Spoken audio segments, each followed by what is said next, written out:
Bonjour à tous. Le samplon 95 à près de 2 euros, le diesel à plus de 2 euros de litre. Ce seuil symbolique est déjà dépassé dans plusieurs stations en France. Un prix inacceptable pour Pierre Chasseret. Pour le porte-parole de 40 millions d'automobilistes, le plan des 500 contrôles des prix dans les stations-service annoncé par le gouvernement est inutile. Pour vérifier quoi ? Pour vérifier que l'État prélève bien plus de 60% du ticket de carburant en taxe. Aujourd'hui, il n'y a qu'une seule solution envisageable sur les prix des carburants.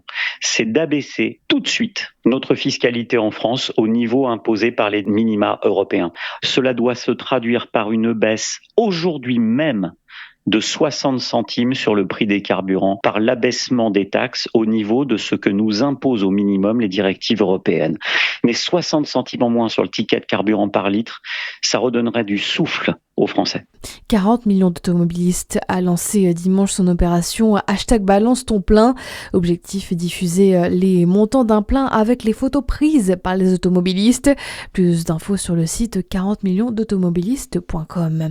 D'ailleurs, la Fédération française des combustibles, carburants et chauffage à Dijon précise à nos confrères de France 3 qu'il reste difficile à dire si la situation va se poursuivre telle qu'elle. Dans le reste de votre actualité générale, notamment justement un nouveau conseil de défense. Il est organisé ce soir à 18h30 sur la situation en Iran et au Moyen-Orient. En attendant, Roland Lescure a de nouveau appelé ce matin à rouvrir le détroit d'Ormuz afin que le pétrole puisse circuler.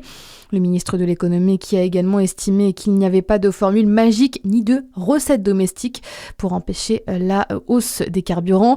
Sur les marchés, en tout cas, les prix de l'énergie sont à la baisse. Le prix du gaz européen a reculé d'environ 15% dans la foulée de ceux du pétrole. Et sur le terrain, des missiles iraniens ont été lancés vers Israël. Une explosion a été entendue ce matin à Jérusalem. Aucune victime pour l'instant n'a été signalée. Israël qui prévient qu'il va mener de nouvelles frappes dans le sud du Liban. Et en attendant, le repatriement des Français coincés dans les pays du Moyen-Orient continue. 2000 ressortissants tricolores vulnérables vont ainsi être ramenés d'ici la fin de semaine. Dans le volet judiciaire, le procès de Théo Donneur se poursuit à la cour criminelle de Besançon après le début de l'enquête en 2021. Ce bûcheron de 25 ans qui est jugé pour avoir piégé 43 adolescents ou jeunes hommes, dont 2 jeunes filles mineures dans le département entre 2018 et 2023. Il se dissimulait derrière un faux profil féminin sur les réseaux sociaux. Il a d'ailleurs reconnu avoir menacé de diffuser les images intimes obtenues sur ces plateformes afin d'obtenir des faveurs sexuelles jusqu'au viol. Un mot de sport, enfin, avec du handball et le club féminin de Besançon qui lance son album de vignettes. En tout, ce sont 334 autocollants à collectionner. Les fonds récoltés serviront à financer un tournoi en Slovénie.